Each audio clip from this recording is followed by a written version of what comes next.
Once again, you already know what it is, and you already know where you have reached. The #1 collaborative podcast anywhere in the world of professional wrestling. My name is Sean Hubbard, representing Hubbard Wrestling Weekly. And to my left, your right, is none other than the world-famous, world-renowned, even though he won't say it, I'll say it, Conrad Cushman of Everything Pro Wrestling. We are so happy to be with you for the Halloween edition of Clash of the Podcast. It's crazy right now. So much stuff going on. We're going to be talking Crown Jewel. We're going to be talking about the most famous and most infamous Halloween characters in WWE and pretty much wrestling history. We're going to be talking about so much stuff, and it all starts right now. Hubbard Wrestling Weekly's in here. EPW's in here. You're in here. It's Clash of the Podcast. Let's go.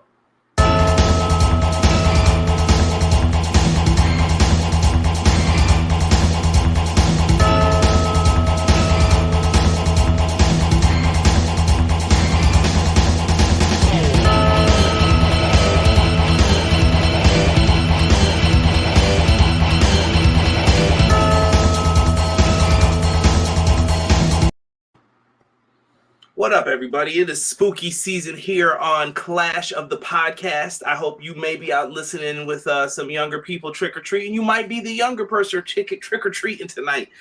Go out there, have a ball, be safe. Always be safe when you're out in these streets. Keep your head on a swivel. And let's talk a little pro wrestling. Let's make this a little bit easier, whether you're listening to this beforehand or afterwards. I'm glad that you are here for me and Sean. Thank you so much. I see E already in here saying we were late. We were having a serious discussion beforehand. Scout's honor. Some real life got in the way, but we're here. Yeah, sometimes we got to talk, man. Brotherhood before the podcast here. So, but I appreciate that you are here, E. I see you put the little laugh emoji, so I'll take it. Mr. Pro Wrestling 1 in the house. What is good? I see you with the Bullet Club logo. What's good? Rob in the house saying, "Ayo." I'll see you later, Rob. Afterwards, I know you'll be up in the house. Your boy ML, Matty Lopez in the house saying good evening, ghouls and goblins. ML, what's the vibes, kid? We got TikTok. Diggs, BTW7. What's good, Diggs? Diggs, feel free to also join us on the YouTube channel. Feel free. Come on over. Come talk to us. Nice. BJ's in the house saying, what up, y'all? What's good, BJ? What's the vibes, man? B Jizzle, what up? BJ just dropped an episode on Friday for his show, The Countout, that we put on Everything Pro Wrestling. Check it out, the audio version. BJ runs through the news of the week that we miss here, and then he gives his predictions of what he thinks is going to happen. So he had some doozies this week. Okay. I really like it. So make sure you guys are checking out everything that is going on here on Everything Pro Wrestling and Hubbard Weekly. All of those links are in the description below. If you're watching on the video version of YouTube, we would appreciate a subscribe. It really helps out. Even if you're listening to the audio versions, go over to Everything Pro Wrestling, Hubbard Wrestling. Leave us a 5-star review. It's pretty simple. Yes. You know what I mean? We need that Meltzer Tokyo Dome magic. We need that 5-star. So make sure you help us out. Mm-hmm. Oh, what's going on? Keenan Dion, what's good? Thank you so much for popping in. I appreciate you, fam. Rob says, still hungover, go Bills. That's all right, Rob. That's all right. You hang in there, brother. You hang in there. First, on topics tonight, Sean. Man. We have like 2 or 3 topics that we can't avoid throughout the week. That's how I feel personally. It's crazy. Me and you always have a plan during production, and then something happens, and I don't want to say we get thrown off track because we're doing our jobs. We're bringing the people what they want to talk about. But man, that's why it's so hard to stick to one subject. There's so much stuff going on. So much stuff. We are back on the Phil Brooks Elite saga. As soon as you think it's over, the Elite are coming back to television. As you guys can see on the thumbnail graphic, the Elite, the AEW logo fading away slowly. Well, CM Punk and his camp said not so fast. Right. Now, I've got a lot of different news to talk about with this, Sean. I'm going to try and I'm going to generalize this, folks. So this is not a quote. This is not anything, but I'm going to tell you the sources where it came from. According to Nick Hausman, the person CM Punk called out at the media scrum first, being friends with Scott Colton, which he was, and then he said he wasn't anymore. Mm-hmm. CM Punk reached out to him that night, apparently, and issued an apology via text. He must have reached out to some friends who had his number. He said, hey, man, listen, I'm sorry that I went off like that, blah, blah, blah. I shouldn't have targeted my stuff at you. Respectable, right? Nick Hausman then reached out to people in CM Punk's camp to get his side of the story of what has happened with the All Out brawl out, as they're calling it. And it turns out that supposedly the Elite came into the room. Door got kicked in, swung open. I don't know what the story is anymore, but possibly Larry the dog, CM Punk's dog, got hit in the face, who made a run in earlier that night. He got away from Ace Steel's wife, apparently, who was watching the dog, and ran out. And apparently the dog, in some way, shape, or form, ended up having to have 2 teeth removed, found out later at the vet. They said these 2 teeth are loose. Wow. So they got to get pulled out. It makes you wonder, because that news came out probably right before the Elite came back. I think I tweeted it 15 minutes before the Dynamite review. So, yeah, that was some rough timing news. And I know people are animal lovers in the chat, and they don't want to see any animals get hurt, man. But what do you think? New piece of news. A lot of people aren't buying it. Chris Jericho, Dave Meltzer has come out and said that this did not happen this way. This is not what happened. It's 7 weeks later, too. Like, well, that's the first thing. I'm glad you said that, because that's the first thing that popped up into my head. I'm not calling anybody a liar, a fabricator, what have you. But you know something, it has been. I was going to say 2 months. You correctly brought out it's 7 weeks to be exact. I mean, come on, man. Like, all this stuff coming out now, I mean, it sounds like damage control to me. You know what I'm saying? I'm not talking about Bailey. It sounds like damage control to me. And it sounds like an opportunity for people who feel like maybe they're being thrown under the bus to possibly make waves for themselves to be kind of looked at in a more endearing and sensitive light. Look, is it true? I wasn't there, you weren't there, but I'm hoping that nobody would use something like this to their advantage to make themselves look better. But again, it has been 7 weeks, so it's like, do you expect everybody to just take it at face value? That's difficult. It really is, and I think if this is true, and there are some records to prove this, something that has some kind of merit to this, it changes the narrative of what happened then. And I think it's very strange how everything fell into place. Now, The other crazy thing is, I heard that Ace Steel's wife was in the room and that she was never interviewed for it. That's coming from both sides, saying that doesn't make sense for an investigation. Who's doing this investigation? It doesn't. And that was something that stuck out to me like a sore thumb as well. Like, why the heck would she not be sat down and talked to? I mean, any investigation, anything that's being looked into where there has to be at least some kind of hope for a definitive result should include all parties that were involved, or at least all parties that were standbyers that may have seen something. So, like, it's ridiculous to me that this is just happening now. Again, all this time has passed.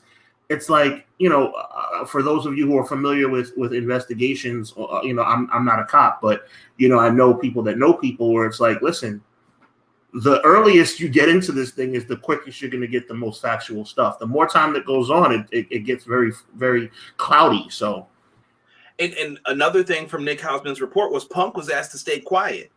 The other parties are the ones who haven't been quiet. Right. Punk, he said, you asked me to be quiet. I stayed quiet. Mm-hmm. And now it seems like he's talked to some people and they're trying to get his side of the story out. I don't know if it's Punk. I don't know where it's coming from. Maybe it's Ace Steel. Who knows? We don't know the exact reason. And some of this is all hearsay when it comes to this. Right. I think I started something else during the week as well, Sean. I don't know if you happen to catch those 2 clips that I posted from Wrestle Roast. I did. And Nick Hausman was a guest on there. And first off, let me just tell Nick Hausman, congratulations. He mentioned on the podcast he was getting married. I listened to the whole thing. Nice. So congratulations to him and his bride. For you, brother. But in those, bro, I clipped 2 things that were mentioned. He thought that it was very funny that Cody Rhodes was ran out by the Elite. Now, I know after this, like, listening to me talk about this now, and it's like, that seems kind of funny. Cody was there in the beginning with these guys when this all got started.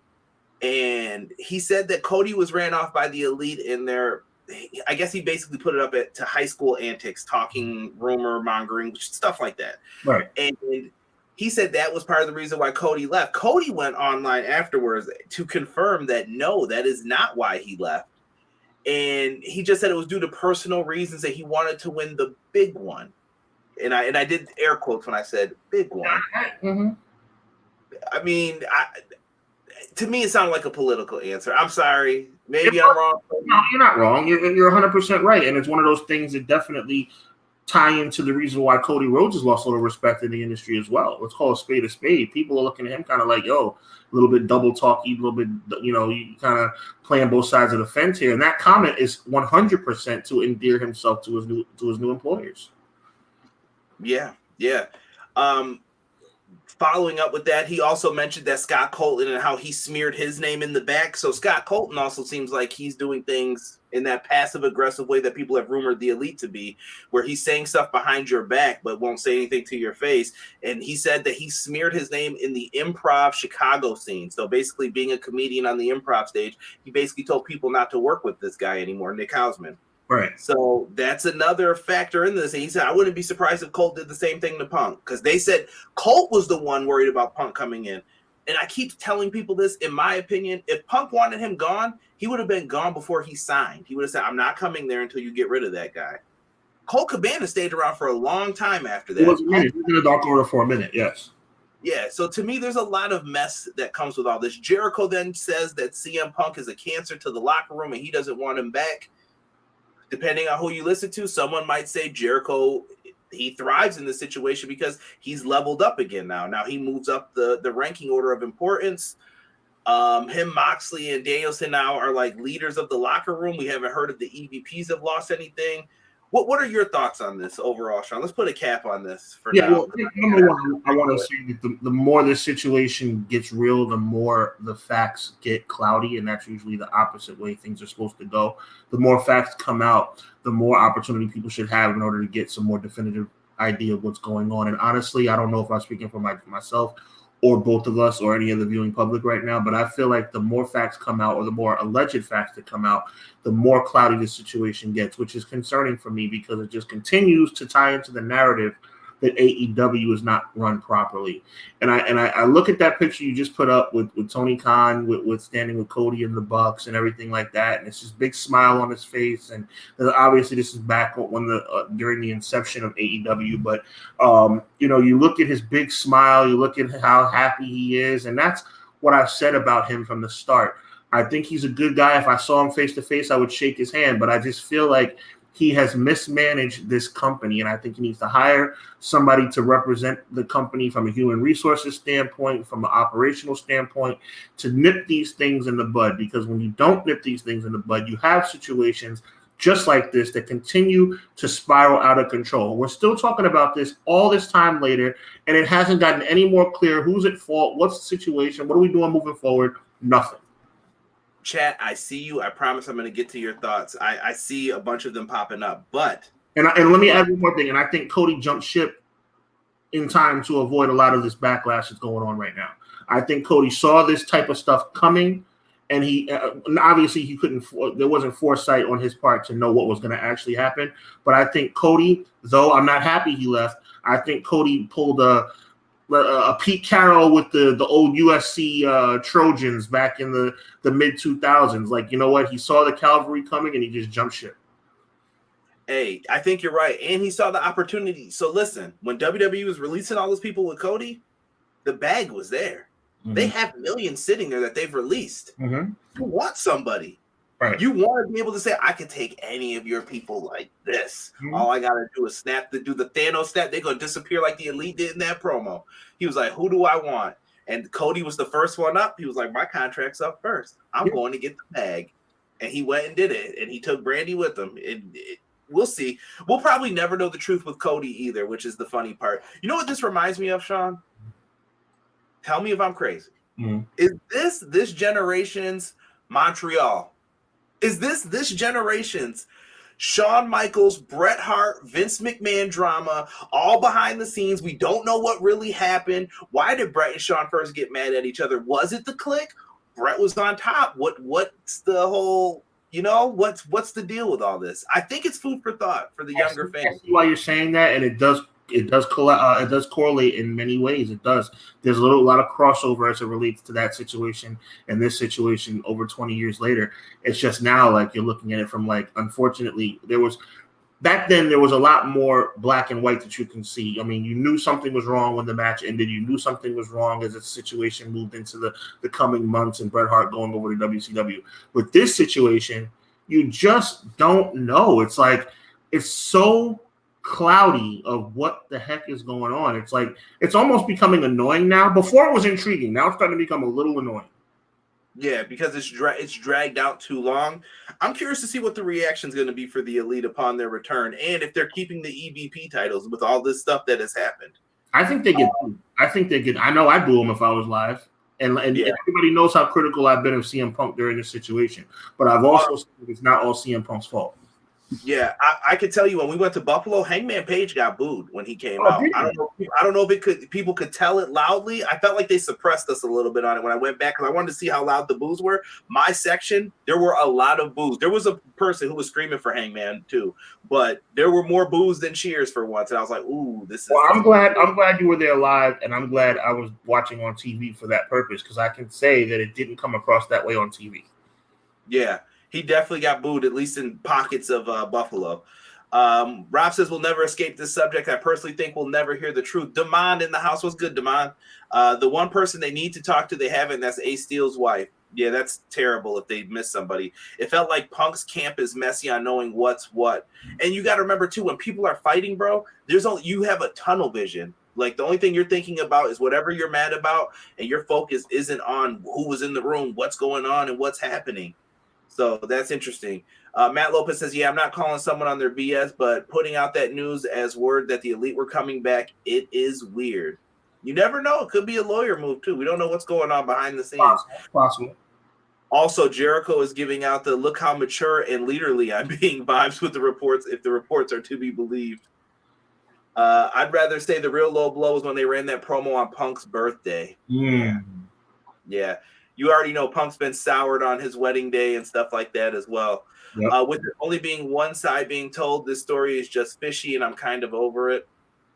Ace Steel's wife should have been interviewed. It is very funny that this investigation is fishy. Chucky in the house. Hello, Chuckaroo. He says, happy Halloween. Good to see you in here, Charles. Cody made the rule that he couldn't go for the AEW title. Cody wanted Punk money. The F he's talking about. Mm-hmm. I mean, hey, that was Cody's choice, man. He put that on himself, that rule. Sean, what did I tell you a long time ago? I don't remember which show it was. It might have even been before we started Clash of the Podcast. What did we argue about? Cody played himself in that, bro. You did that to yourself. We talked about this before. Well, he boxed himself into a corner. Yes, he did. If you look at that, people didn't have a problem working with Punk since Hobbs, and a lot of people for sure. I could tell you some stuff that I know off the record. Some of the younger talent don't have a problem with CM Punk coming back. It's a lot of the older heads, and I'm leaving it at that. That's all I'll tell you guys. But just peep the game. Jericho didn't do nothing, Jack. Laugh out loud. He hates on Punk for January 6th reasons. Whoa. We're not getting into that.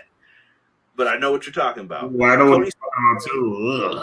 Yeah. That's why he went solo in my Ice Cube voice. Let me see here.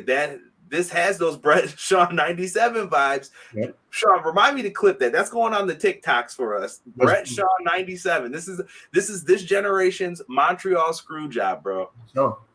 Somebody notice. Someone clip it for us. All right, it's happening. Imagine if Twitter was around in 97. Oh no. People would be fired.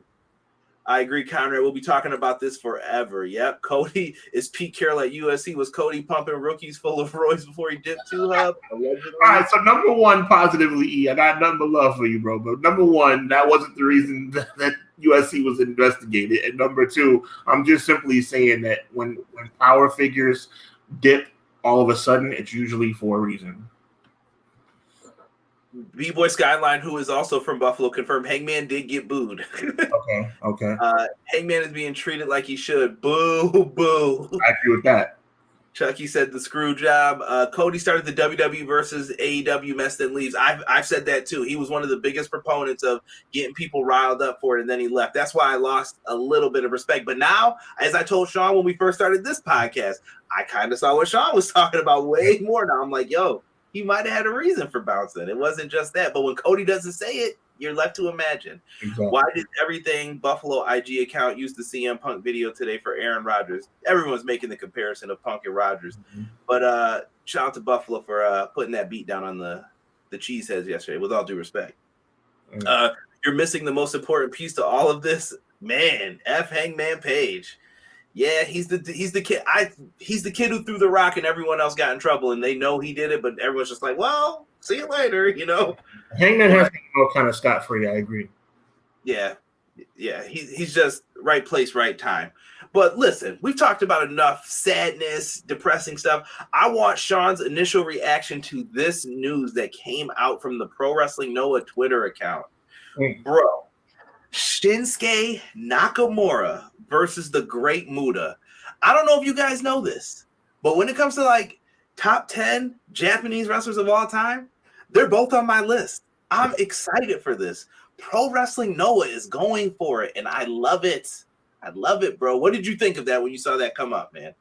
For the fan, I'm excited. I think it's a cool concept that allows the crossover appeal to be able to get out there, but I think it allows the crossover appeal to get out there, but at the same time, I can see, bro, you're good. So when a situation pops up like that, you're looking at it like, okay, what's the bottom line here? WWE, in this case, Triple H or whoever else, doesn't do anything by accident. I think Shinsuke Nakamura has been lackluster, not by his own fault, but lackluster. And now this puts him right back in the limelight. I don't think it's a coincidence that he showed up on SmackDown to be with Hit Row, even though I was hoping for Carmelo Hayes, but that's another story. They were trying to get them boys cheered hard. You know what I'm saying? But it's cool. I mean, it's a cool concept, but it's not, to me, it doesn't make that big of a splash. I think Nakamura Muta is great on paper. I think it shows WWE's open-mindedness, but I don't think their mind is open enough where anything's going to happen moving forward. I think the fans, and rightfully so, are starting to hope that this is going to lead to more. Nobody's over the moon about Nakamura versus the Great Muta. I mean, respectfully. No, let me say this. Okay, let me rephrase. I'm excited to see Nakamura versus Great Muta, but I'm not excited to see them thinking that it's going to lead to a real forbidden door being open between the two companies. That's what I'm trying to say. Okay. I've got deep thoughts on this now. All right, how do I want to put this so that this comes off politely? WWE working with them and the New Japan stuff, they're being friendly, but they're going to get something in return. Of course. What do you mean by that? Muta's probably going to go into the Hall of Fame in 2023, maybe this Mania, maybe next Mania. He's a WCW legend. If you've never went back and watched Great Muta from like the late 80s, even the early 90s when he was the NWA World Champion. And J-Crown Champion too. J-Crown Champion. That is a fact. Muta is that boy. Go watch Muta versus Barry Windham, Muta versus Sting, Muta versus Flair, Muta and Funk versus Flair and Sting. He is a legend when it comes to this game, bro. He does not play. Straight facts. The difference is WWE doesn't do stuff for kindness. They are Triple H being the cerebral assassin is the perfect name for what WWE is in this situation. I don't know if people remember this, but let's go back into the Wayback Machine. And Matt Lopez, I got a comment for you that you're probably going to be interested in hearing about. Going back into the Wayback Machine, WWE tried to purchase Noah, the company that's putting on this match. Vince wasn't really feeling the deal. He was like, come on, Noah. And Triple H wanted that to be NXT Japan. Cyber Agent steps in, they purchase them, and they put like 2 or 3 companies together. Boom, we own all of these companies now. Cool, I get it. Noah's not as big, you know. It's Noah and Stardom are fighting for the number 2 spot behind New Japan Pro Wrestling. Right. But now, is Triple H still going to try to get that? Maybe that's out there too. Don't be fooled by this stuff. Yeah, let's build a relationship. You guys hurting for money? Yeah, I could be right over there. Yeah, I can help you out. So just peep the game. I think this was more out of respect for Muta. That's what I'm thinking in my head. Nakamura and Muta were both pallbearers, I believe, for Antonio Inoki's funeral. And that's probably what got the ball rolling. And you said Vince would have never let this happen. They were in talks with Vince, and he didn't shut it down. But then Vince left, and then the talks reemerged again. And now we got it. So Vince was kind of backing off of it. We didn't know if he was going to do it or whatnot. So maybe, but probably not, Matt. But interesting. I'm excited for the matchup. I really am. Right. Again, I'm excited for the match. I'm not excited for what's to come afterwards. I think a lot of people are really excited ML, you know how hard it was not to yell at 4 a.m. when that video get facts, bro. Facts, 100%. Look, Muta versus Nakamura, I'm all about it, but it's just not going to lead to anything. If I could leave you with one thing just to say, it's not going to lead to anything else. Don't get your hopes up. Okay. He's preparing everybody for it. I don't. The chat's talking about, is the chat feeling real oozy or is it just me? I'm feeling real oozy and juicy. Bring back Hoovitude. Let's get juicy. I love that promo before he came back to wrestle Jericho out in the streets. Just talking about let's get juicy. Over under. I have a hot take about the bloodline, by the way. Throw it out there. We're in the midst. We're talking WWE stuff. We're about to transition here. Go ahead, throw it in here. This run that the bloodline is on right now, we all know Roman Reigns is a first ballot Hall of Famer. In my opinion, I feel like Paul Heyman will be a Hall of Famer. But this type of faction is what leads to multiple Hall of Fame inductions. The Usos have established themselves as one of the greatest tag teams of all time. The Usos are going to make it by themselves when the time comes. But this is the hot take, and maybe it's not that hot of a take.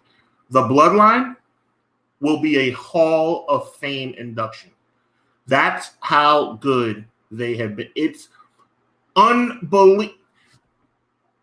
I never thought I would be excited again to turn on SmackDown or Raw or anything. The bloodline is what's up. I mean, Sami Zayn has proven me wrong. I'm not ashamed to say it. We talked about this before. Sami Zayn has done something for me that I didn't think he could do.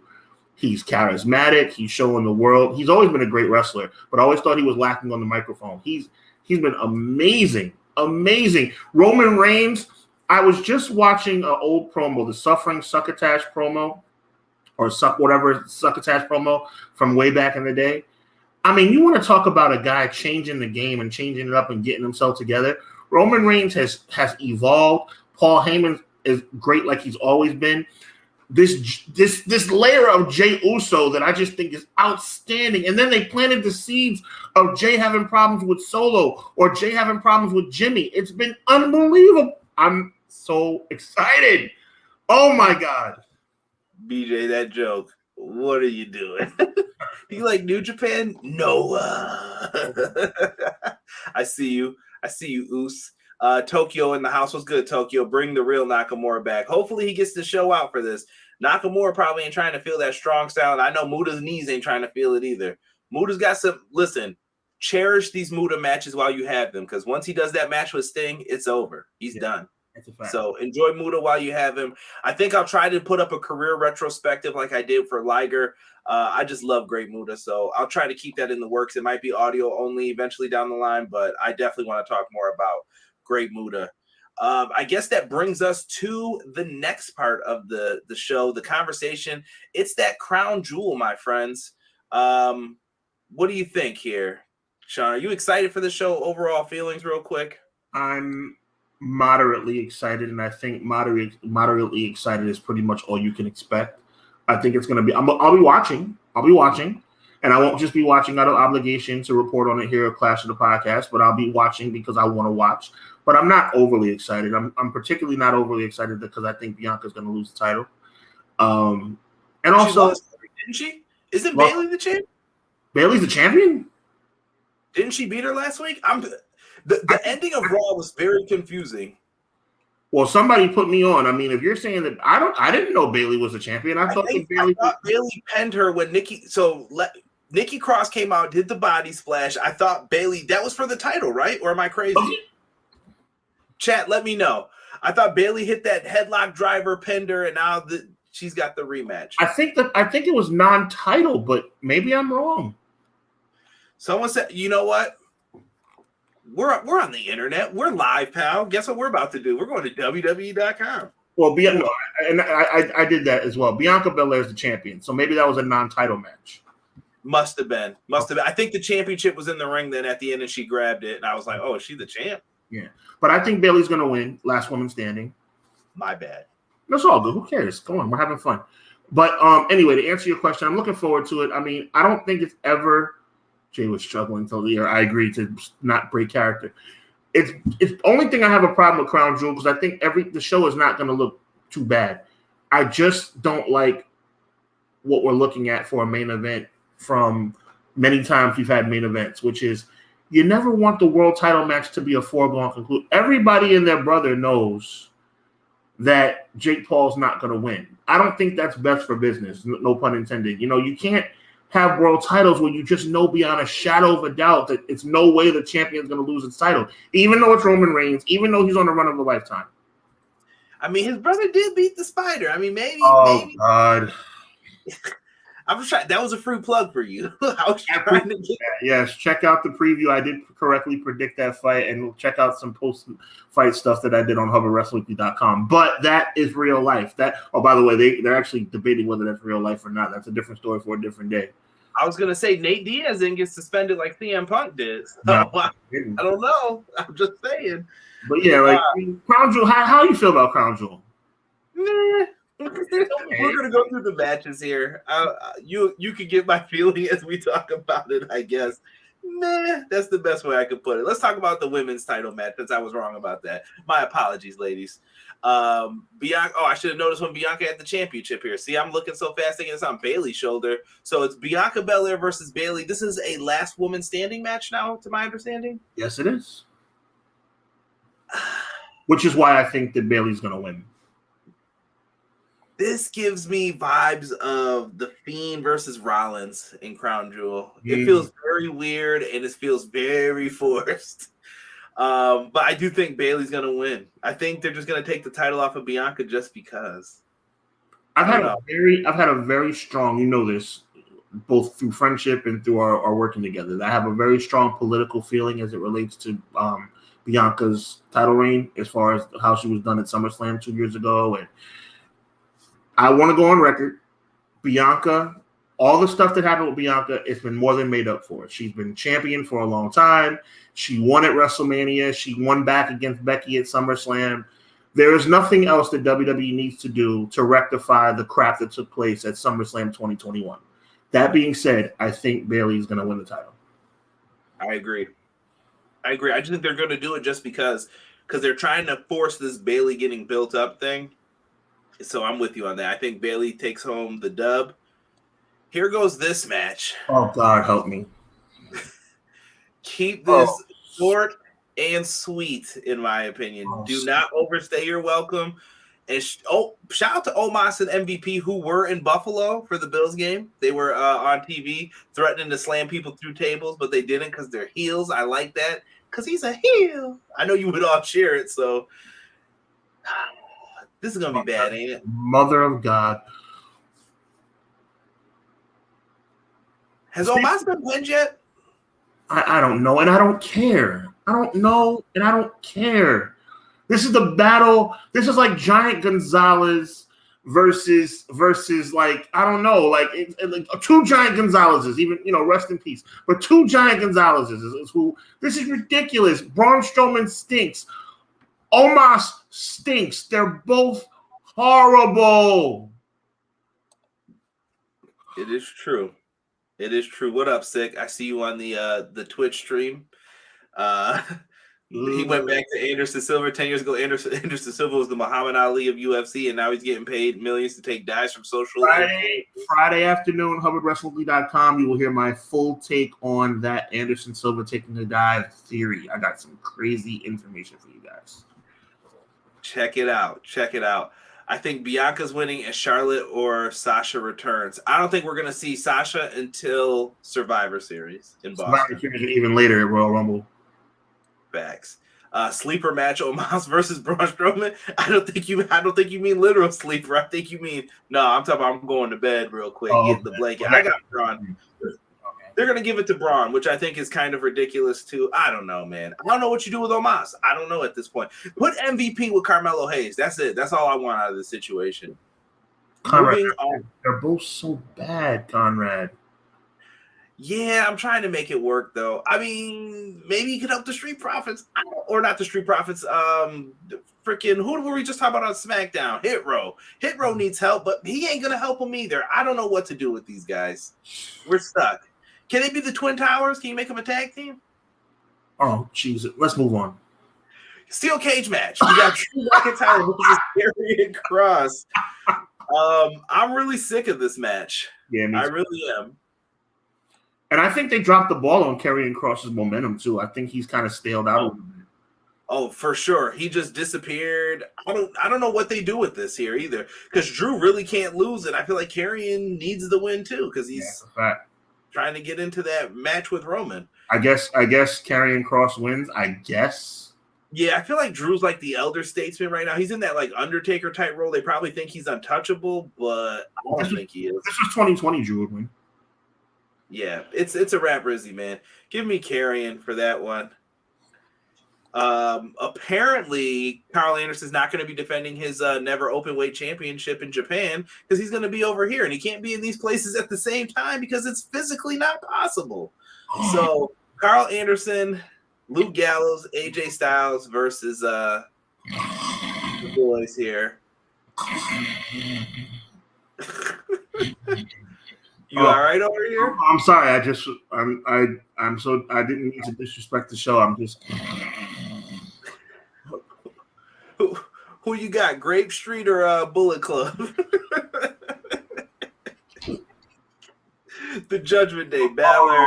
I guess Judgment Day wins. I guess AJ Styles has been taken down a notch by Gallows and Anderson. I said it, down a notch. WWE bringing them back was pointless. It made no. You know what?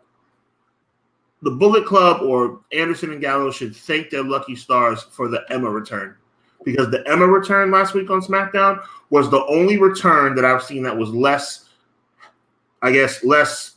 exciting than Gallows and Anderson. They are terrible in a WWE setting. I was about to say they suck. They don't suck, but they are not good for WWE. And WWE is not good for them. Right. I'm going back on the chat here real quick. I don't know. I guess give the win to Anderson and Gallows. They kind of need it. They're in the same spot they were before. How sad is it that you think they need this win and they just came back a couple weeks ago? How sad is that? That tells the whole story right there, brother. Yeah. Yeah, you're trying to push a lot of people and do a lot of things at once. And you know what? I'm going to go out on a limb and say this too, because I was a big fan of theirs at first. Judgment Day's on its last legs too, unless they make a change. Yeah, it's not Finn. I don't know. It's not Finn, but you know what? You know who it's working for? Rhea. Rhea's the one who's taking all the momentum with this right now. Yeah, and also Dominic Mysterio, it's like, it's not working. The problem is I don't want to give up on Dominic. I think a lot of people are writing him off too quickly. I'm not saying the dude's the greatest thing since sliced bread, but I'm just like, let's give the dude a shot here. And I'm not giving up on him either. He's very young, but what I'm trying to say is I'm not saying get rid of him. I'm saying they need to make a change. There has to be something in that group dynamic that changes, because I think the best thing that could have happened for the group was that Ray joined, but they didn't go that route. Yeah. Yeah, maybe like the forceful, he's still a baby face, but he's forced to be with them. Mm-hmm. For his son, like his son got him into the gang. Could you imagine Eddie Winslow got Carl Winslow into a gang? And better yet, and think about this, bro. We were this close to having exactly what we needed for Judgment Day. AJ Styles almost joined, which would have been better than what happened. Yeah, they could have had their own Bullet Club kind of too, and they, the club throwing it up. But after this, separate the giants on both brands. See, this is my thing with Triple H overall, guys. I know you're hearing me and Sean. You're probably like, man, these guys don't like anything. No, it's not.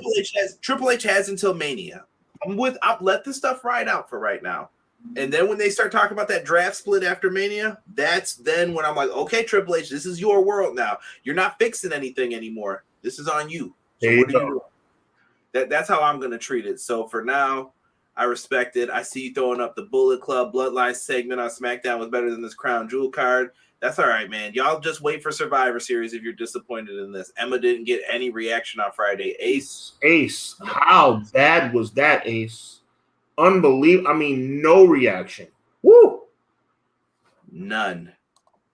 Let's talk about this matchup here. We've got Crown Jewel, Brock Lesnar, Bobby Lashley. This hurts my soul too. Oh, does it? Okay. It hurts. Okay. Dude, I'm tired of Brock Lesnar just It's tough to be a black wrestling fan. I'm about to say it. I don't care. So I've been waiting 3 years for you to say. You know how I feel about this crap. It's not fair, bro. I don't want to. Come on, man. Talk about it. It's hot doo-doo butter garbage is what it is. It is. People, in my opinion, deserve better than what we Lashley is going to get smoked by Brock Lesnar. It's going to get smoked. Not even smoked. Smoked for no reason, bro. Yeah. I hate it. I hate it. I'll say it. I just don't like it. It's an awful booking decision. It's awful on every level. And it's a shame because Brock is going to win that match going away. And where does that leave Bobby Lashley? I agree with you. I've just been waiting for you to say it out loud because you know how I've been saying stuff like this out loud for a long time. Naomi and Sasha, all the stuff that's been going on. The Bianca situation I just mentioned back in 2021. It seems like I'll just leave it alone. No. Speak your mind. It seems like, wrestlers of color don't get a fair shake all the time. I'm not trying to make it a racial thing. It's not about that. I love wrestling. That's why we're here. But it just seems like these let's talk about it, man.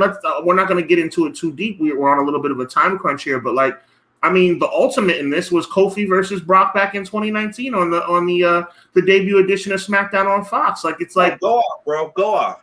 It was just complete ridiculousness. I am so pissed about seeing some of these great athletes. There's so many different ways to do things. Kofi getting beaten 9 seconds. Brock's probably going to get smoked by Brock at this pay-per-view.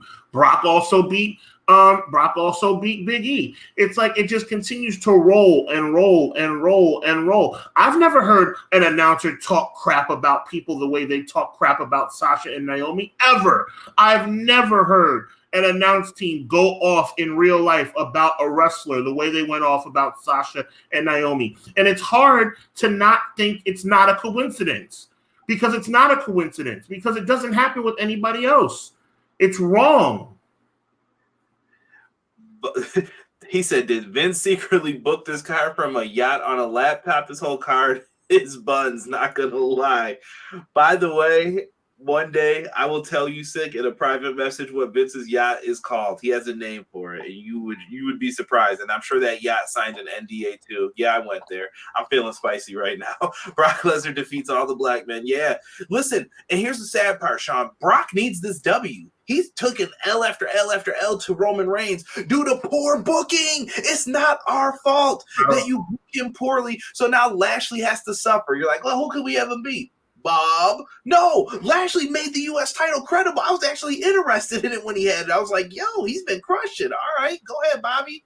I wanted to see Chris Masters get brought back in a match between those two.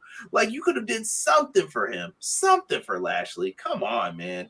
And let him hold it down.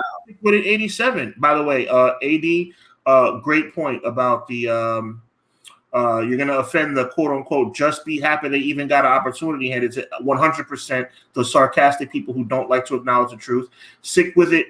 87. Don't forget about Booker T and Triple H. You know what? That was horrible too. Good God Almighty, that was horrible. Look, I think I safely speak for Conrad as many times as we talked about this on the air and off the air. We're not here to say that black people always get a bad shake.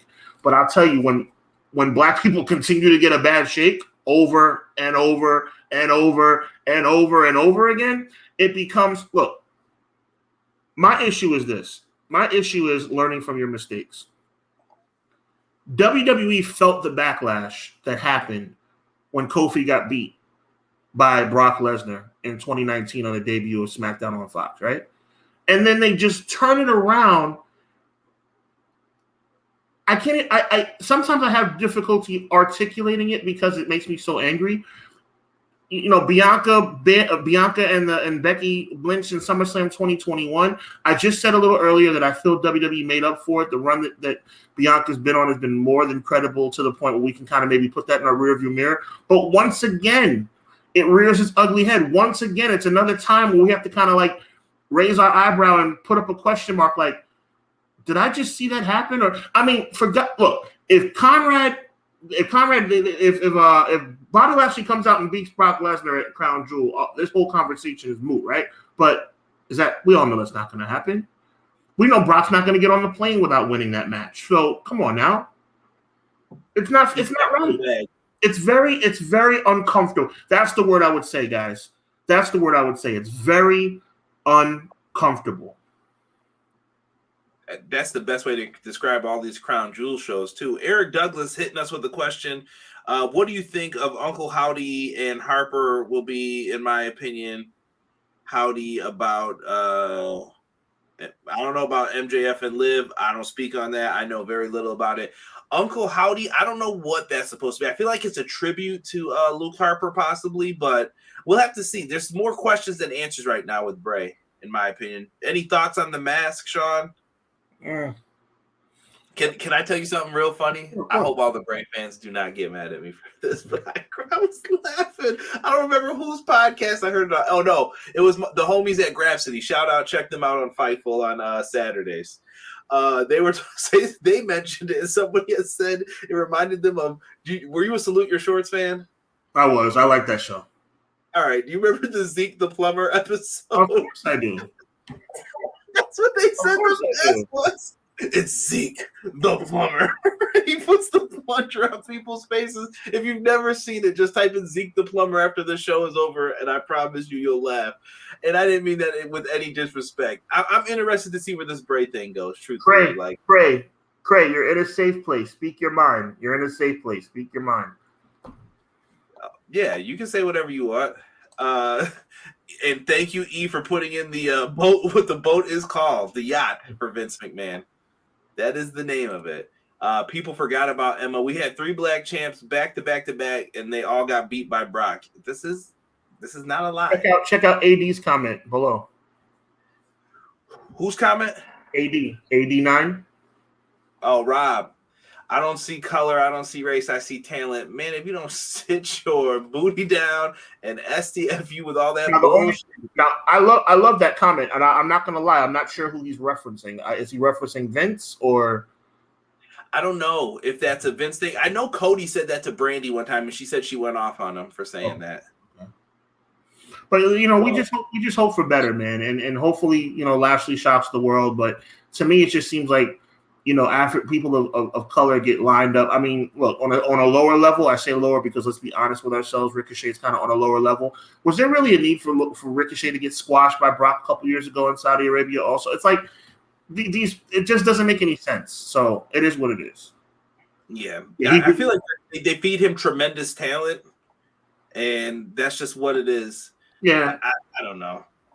It's hard, man. It's hard because we love this industry so much, Conrad. We do. We love it, and we have our children raising up in it, and our families, and we're all invested in it. And it's like you don't want to see things get uncomfortable and unfair. And it's like I don't know about you. I know how I felt when I saw Kofi get beat by Brock in 9 seconds. I know what I felt on the inside. Listen, my father said something, and he was upset. Right. And I don't know if you guys ever knew my pops. Pops was a white dude. All right. I'm biracial for those who don't know. Yes. And he was mad. He was like, why'd they do Kofi like that? Yeah. RIP to Pops. But he even said, he was like, why'd they do Kofi like that? They were like, you gave him the belt for this long run and you made him feel important. Then you just beat him like that. He just didn't understand either. He was like, He swats his hand at it and keeps it moving. I'm more of the podcaster who wants to talk about it and get in depth with Sean about it. Well, look, there's always a chance that we'll be surprised on Saturday morning. Is it Saturday morning? Yeah, afternoon. Afternoon. Well, when we're having our Saturday afternoon college football coffee, and we switch over to Crown Jewel, and Bobby Lashley wins. I mean, who knows? Maybe we'll be surprised.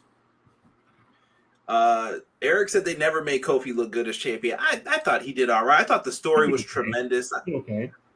Brian Danielson put him over like $1 million. He ate that Trouble in Paradise. So I love the story. I had tears in my eyes a little bit. I thought people would have been more excited that I was with watching it, but I loved it, man. I felt it. I was like, that was a good moment. He was the first African WWE champion. Good for him. And he reps Ghana. And also, I got to give respect because there's been, I'm not going to go too deep into it. Get well soon, but there's been some talk about Randy Orton and how he, let's just put it like this. Randy Orton's been in controversial spots as it relates to this. And Randy Orton, whether it's by his own volition, whether it's because he wanted to do the right thing, Whether or not he was forced to do it, we'll never know. But that whole, coming full circle Kofi Kingston storyline from back in the day, leading all the way up to him being champion and beating Randy Orton clean, that was cool too. That was a cool thing as well. Yeah, that was nice. I think I went to the SummerSlam show where they wrestled each other for it. The build for Kofi was better than the run. The chase is always better than the actual. Let's see here. Ooh, a lot of the culture are borrowing. Then once they got over, they change it up. John Cena, R-Truth is basically early Cena. That might be one of the greatest comments I've ever seen, and that is 100% accurate. I could not for the life of me figure out why the Doctor of Thugonomics went away when he was about to win the title at 21. That is an outstanding observation, Craig. Outstanding. Yeah. I think that's one of the reasons why I don't like John Cena, truthfully, because he turned on what I loved about him. He became everything that I disliked. Ooh, we're getting into some things. I love it. This is why we got together, bro, to talk about. This is what it's all about. Yeah, Beast in it. That was an atrocity. Good Lord. Yeah, he destroyed him before that. Sick. Bringing up something else before we get to the main event here. Did you guys talk about the ladies of AEW going off on JD? We did not bring up JD from New York, fellow podcaster. I think podcasters are going to have opinions, and wrestlers just need to keep it moving if they don't want to interact with them. I don't know. That's the best thing I can say about it. I agree. Let's get to the main event here. Logan Paul versus Roman Reigns. I think this is going to be a spectacle, Sean. I agree with you. We already know the result for this one as well. It's going to be what it is. Yeah, Logan Paul's going to do everything short of jumping off the top of the stadium, on Roman Reigns to make it a good show. Nobody ever said Logan Paul wasn't a tremendous athlete. He definitely is. Nobody ever said that Logan Paul doesn't love the industry, because he obviously does. I think what he's done against The Miz at WrestleMania was cool. I think that he's shown himself to be a true fan. I think he's showed himself to be serious, but he's not going to win. So, you have a main event of a pay-per-view, and the outcome already, it kind of a little bit of a ho-hum kind of vibe. But I respect him. Roman Reigns wins, and I think Logan puts on a really good show. Same. I think this will be the test to see how he does under the big bright lights, and if you want him to carry a title eventually or do something with him, right. We'll see. He's going to get paid for these big spots, and he'll pop up. This isn't the last of Logan Paul, I don't think, guys. So just pray. He was the one who planted the seed about Jay being the head of the table, which I appreciate. Yeah, he's starting that drama, see? And now I'm starting to lean into your theory more ever since you said it. You were the first person I heard say it, so I will give you that. Listen, I haven't heard the term main event Jey Uso in a long time. Jey Uso is a talented SOB. Jey Uso, I'm going to throw it out here right here on Clash of the Podcast, bro. I predict Jey Uso versus Roman Reigns at Royal Rumble. Okay. He's going for the gold. Should be a good one, but Logan ain't winning. You guys are not wrong about that. Let's get to our last topic of the day so we can get you guys out here getting some candy or handing out some candy. Fun topic, man. We were going back and forth about it, and I think it just came into my head. Let's talk some spooky wrestlers, man. Who are some of your favorites? Who scared you as a kid? Let's just talk some spooky wrestlers real quick for a few minutes. I've never been a big fan of clowns. So Evil Doink, which I think Doink started out as evil. That was. So yeah, Evil Doink kind of shook me up a little bit. I mean, obviously he mellowed out and became a babyface later on. He was cool. Papa Shango was off the chain too. We all know him for his most popular gimmick was the Godfather, which I definitely enjoyed as a teenager. But as a kid, Papa Shango did kind of scare the crap out of me. And I'll do one fun one when I was very, very young, when we were very, very young, that I had to look back on and find out about later on. Kevin Nash, Oz in the 90s. Oh, that mask. Yes. That mask. Yes. It's so bad now. It's so, with Kevin looking back on it, it's trash, right? Exactly. With Kevin Sullivan under the mask. It's so bad, dude. Oh, my goodness. Yeah, y'all can keep talking about it. It'd be a great swerve if Paul won. He ain't winning. Someone mentioned the Boogeyman. He is not my favorite, but I do have to give Boogeyman respect. I put him on the poster just because the Boogeyman is definitely eating the worms and all that. It's just something unsettling about that. That's just nasty, bro.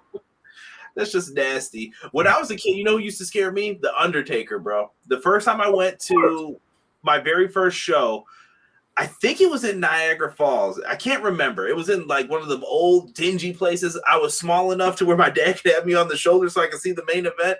British Bulldog and Undertaker. I remember the lights went down, and I remember grabbing my dad like, yo, he was like, are you scared? I'm like, no. And then the lights, you could feel the arena get cold. I feel like they knew to turn the air down. Yeah, so that you knew. And I was like, yo, I'm scared of this dude, yo. Like, he looks pale, and he's just walking slow, dude. You hear the funeral music. Paul Bear's out there. Oh, yes. That was the first time, you'll laugh at this. That was the first time that I figured out about, like, stuff with him, even though we're basically the same age. So I'm thinking, like, 7 years old. That was the first time I thought about the business side, even as a young kid, because I was like, okay, this Undertaker who has terrorized Hogan, has terrorized the Warrior, all of a sudden he's a babyface, and he's still the same guy, but he's a babyface now, and I'm supposed to believe that I'm supposed to cheer for this guy? No way. I'm not cheering for him. He's still the same guy. I did love watching the funeral parlor, though, where they had the set all set up and they would interview someone and Jake smashed Taker's hand into the casket. I used to love that as a kid, man. Or when he put Warrior in it, I remember that stuff, like just having horror like memories of like, oh my gosh, man, what if that actually happened? Rob, if you'll get out of here with this Fantasio, nobody liked that dude. Early 90s Undertaker scared me too, Matt Lopez says. Somebody said Heidenreich. Oh my God. Somebody said Michael Cole. Only thing Heidenreich scared me because he took up TV time. That's why Heidenreich scared me. Heidenreich should have been scared of what the writers were coming up for him. That stuff was horrible. There you go. Showing my age here, but the Great Kabuki, that black tongue and the gig forehead. Oh, that was a good one. Nice. Kane was scary to me. Kane had his moments. Kane did have his moments when he first came in. Call me kind of sick in the head. I thought Kane was cool. Kane was, I was a little like miffed by him because he gave me Michael Myers vibes. Like he would just turn his head to talk in the beginning. When he didn't talk, he was perfect. Right. Like no speaking, and he would just look at you funny. You're like, is he my friend or? Well, I'm not gonna lie, because I think I'm a little bit of a typical fan. When he joined DX, like as an honorary member, I thought that was super cool. Yeah, with X-Pac and the homies. Yeah, I like that. That was fun though. Until they had him talk, man. Like, come on. Right. I don't know who that's supposed to be, Rob. It's censored, whatever you wrote. To be fair, every babyface first title chase. Johnny Gargano's been horrible lately too, Eric. I love Johnny Gargano. They're ruining him just like they ruined Bobby Roode. It's happening all over again. It's going back to that the way thing or whatever they were doing. Yo, that was not funny. That was trash in my opinion. I did not like any of that.